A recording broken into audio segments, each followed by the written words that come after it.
you ever looked at the Cyrillic alphabet and thought that seems impossible? All those strange new characters. It can feel a bit daunting, like a secret code you're not meant to crack. But what if I told you that one of the biggest myths about Russian is also one of its greatest surprises? Let's talk about reading and writing. For many beginners, the alphabet is the first and biggest hurdle. But here's the secret. Russian is a highly phonetic language.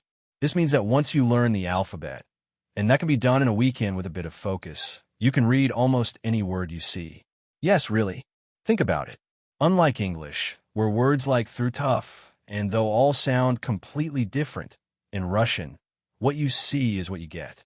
A letter represents a sound, and it's wonderfully consistent. Mastering those 33 characters is like being handed the key to the city. You might not know what the words mean yet, but you can sound them out, which is a massive and empowering first step. Now, if reading is the key, then listening for the accent is the map that guides you. This is the crucial next step. In Russian, the meaning of a word can change completely based on where you put the stress or the accent. Take the word. With the accent on the first syllable, Замок. it means a castle. But shift the accent to the second syllable, Замок.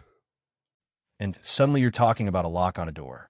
It's a subtle difference to the ear at first, but it's everything. This is why listening to native speakers through videos, music, or podcasts is so important from the very beginning. You're training your ear not just to hear the words, but to hear the music within them. Don't worry about getting it perfect right away. Even natives sometimes debate the stress in less common words. The goal is to become aware of it. So you can read, and you're starting to listen for the melody of the language. The final piece of the puzzle is vocabulary. How many words do you actually need to start having real conversations? You might be surprised. You don't need to memorize a dictionary.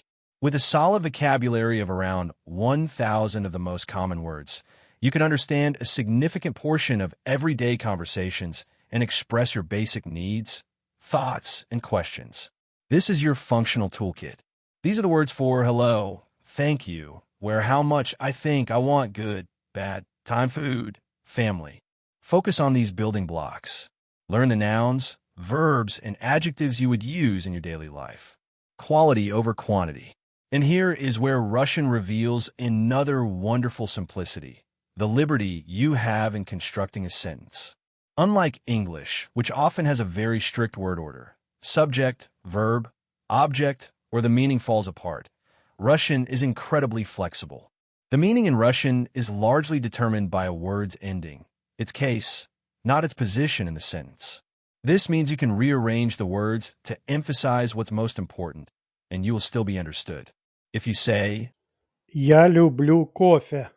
I love coffee, or Кофе люблю я. I love cough, or Люблю кофе я.